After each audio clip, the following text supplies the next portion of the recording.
若元喺文乾坤陪你談文學論人生。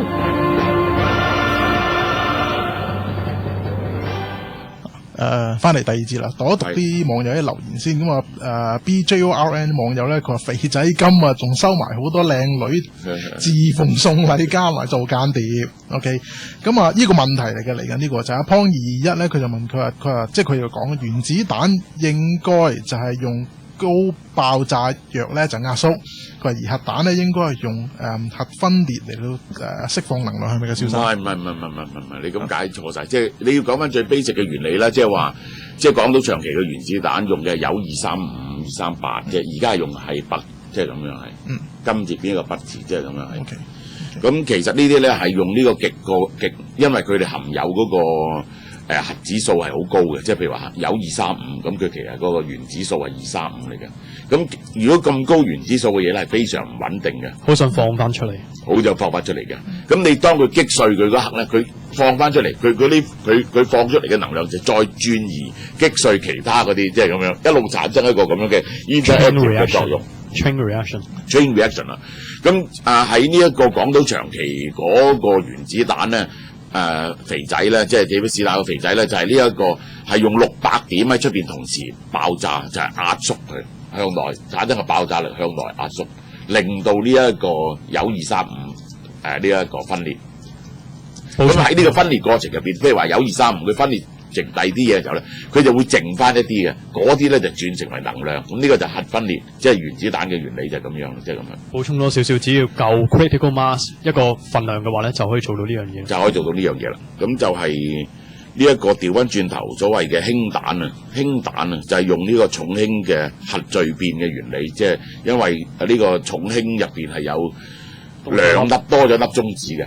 當你用原子彈去爆炸，嗰個產生嘅高溫就令到呢一個嗰2粒呢一個氫合成一粒 helium 嗰刻就多咗一粒中子，嗰粒中子咧釋放出嚟咧就係成為極大嘅能量啦，即係咁樣。呢個就核融合啦，即係咁樣係。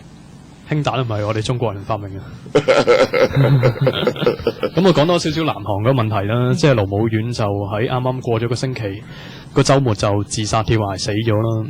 咁啊，其實可以比較翻同陳水扁其實有少少似喎，即係大家都落難嘅總統。跟住我諗佢冇陳水扁咁貪污喎，爭好遠喎，真係。今次捉到佢就係100萬，佢老婆收過100萬，然後就佢個侄女就收過500萬美金，即係呢啲以我哋即係偉大嘅民族嘅貪污傳統嚟講，呢啲真係好濕碎喎，即係一條村嘅人、一個鄉嘅都貪污咗咯，真係呢個係。咁啊。因為個背景有少少似嘅，即係兩位總統咧，即係前總統咧，其實都係屋企都比較貧窮啲啊，大家又立志去修讀法律啊，跟住選地區嘅選舉啊，跟住最後進而可以做到總統，跟住咧貪污咧又因為可能自己老婆事，即係陳水扁又可能自己老婆事啦。即係南韓嘅總統宿命啊，由呢一個戰後第一個李承晚開始，就冇一個係有好下場啦，已經係。或者你講一講琴日即係你喺嗰個編劇班裏邊都分析過南韓呢個民族其實係咪比較悲劇少少咧？首先第一就係、我諗佢係咪受咗多少日本武士道嘅影響？即係嗰啲人咧就係即係好容易陷入呢個悲情同埋自殺嘅狀態喎。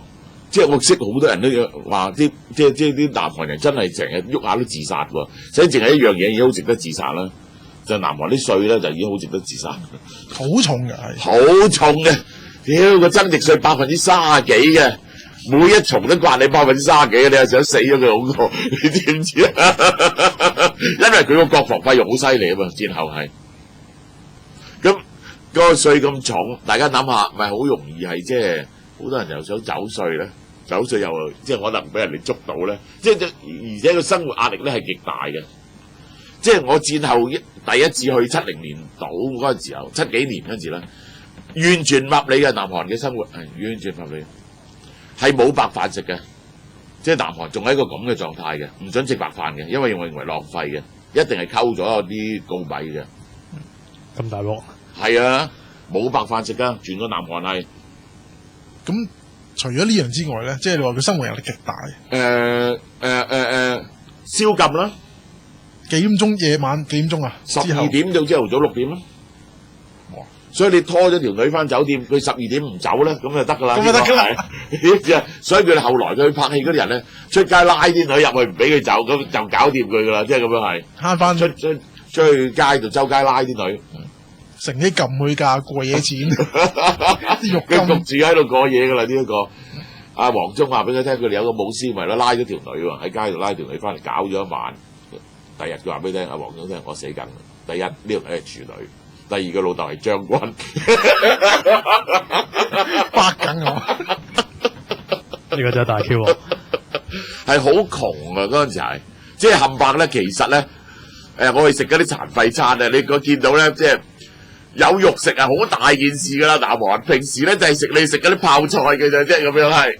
泡菜嘅即係我諗唔會話因為呢樣嘢而即係興起啊，定係咪就係因為？唔係啊，佢哋長期啫，淨係食泡菜就冇牛肉食嘅，根本就係、即係等於日本係冇牛肉食嘅。喺明治維新之前係禁屠牛嘅，根本係。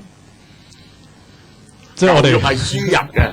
咁而其實我考慮緊買部韓國片啊，嗰部韓國片就係、我同大家講啦，嗰部韓國片咧就係Old Companion， 佢係一部紀錄片嚟嘅。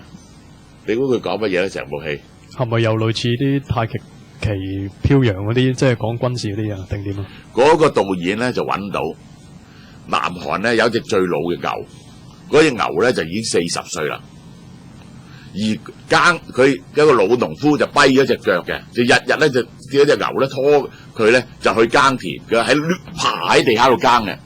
嗰個咧就79歲。一個79歲嘅老翁，同埋一隻40歲老到嘅一隻嘅牛咧，係耕田，咁佢就拍足3年呢部片，直至拍到嗰隻牛死咗為止。咁而嗰個老翁嘅老婆咧，就不停喺度鬧嗰個白嘢，個喺度睬都唔睬佢嘅，即係譬如話，你要快啲，喂，開頭淨係講句嘢啫嘛，噴殺蟲水啦，冚家鏟，呢啲要噴殺蟲水啊，隔離嗰啲冚唪唥噴晒殺蟲水啊！個伯一公睬都唔睬佢，等佢鬧咗成半個鐘頭。個伯一公就話：冚家鏟點噴得殺蟲水咧？噴咗殺蟲水，佢老婆話唔噴殺蟲水，嗰啲蟲咪走晒嚟食晒我哋啲嘢咯。佢話噴啲殺蟲水咧就會喺嗰啲草度，隻牛就冇唔識性啊嘛。佢食嗰啲草咪食 Q 死咗我隻牛。咁結果咧就係、人哋真係嗰啲蟲咧嚟食晒佢嗰田嗰啲嘢咯。佢老婆冚家晒，你睇下種出嚟啲嘢，即係食到一個窿，呢次點會值錢啊？佢擺佢話：屌邊度夠邊度呢啲辣椒都唔值錢㗎啦，橫掂都唔值錢㗎啦，即係佢話唔值錢，我哋成季都靠呢啲嘢，靠食呢啲嘢㗎。佢話嗰隻牛啊，仲好過我個仔啊！佢話俾你聽，佢靠呢隻牛咧養大咗9個仔，啲仔咧就出晒去首爾做嘢。喂！最慘咧就買隻後生啲嘅牛翻嚟啦，就諗住呢隻牛實在太老啦。佢隻後生啲嘅牛仲係大肚嗰啲，再生多隻孫出嚟，即係再生多隻牛仔出嚟。即係佢其實真係好 ironical， 即係講新一代嗰啲。嗰兩隻牛咧，又大食又唔做嘢，又識得話係唔肯耕田嘅兩隻牛，係得嗰隻40歲嗰隻肯耕田嘅。但係其實一套咁樣嘅戲，我冇睇啊！喺南韓收2億啊！係咪因為喺香港入得？即係香港冇呢個 memory 即係如果喺大陸上咧，即係嗰啲人又睇見飆眼淚嘅。即係大陸嗰啲人，即係早10幾年仲喺度耕緊田啊嘛！即係呢一個係。你尋日喂佢即係佢行唔到，日日要拖，由四支爬喺地下度繼續耕田。我諗呢部戲咧，如果放喺一啲即係有即係農民生活過即係嗰啲地方咧，就有共鳴。好似你尋日嗰個編劇班入邊都講，即係首先你嗰個嘅觀眾係要對嗰嘅題材佢有共鳴啊嘛。咁我諗即係所以頭先你話，如果俾佢擺喺大陸嗰度就會好收得，香港就唔掂，因為香港都而家都仲俾人耕田好少啦已經。唔係，就算係都冇啦。20年前香港剩翻1個人耕田，我南北去睇過喺大嶼山，一年咧佢種出嚟嘅米咧，自己食少少之後咧，剩翻賣啲米咧就值1000零蚊嘅啫，就耕一年噶啦。朝早天未光就落去耕田。有個網友話阿 Lonely Sang 071，佢話老人與海韓國版，就係老人與牛啊，之後隻牛死咗，呢次大叫啊，呢次真係即係牛終於。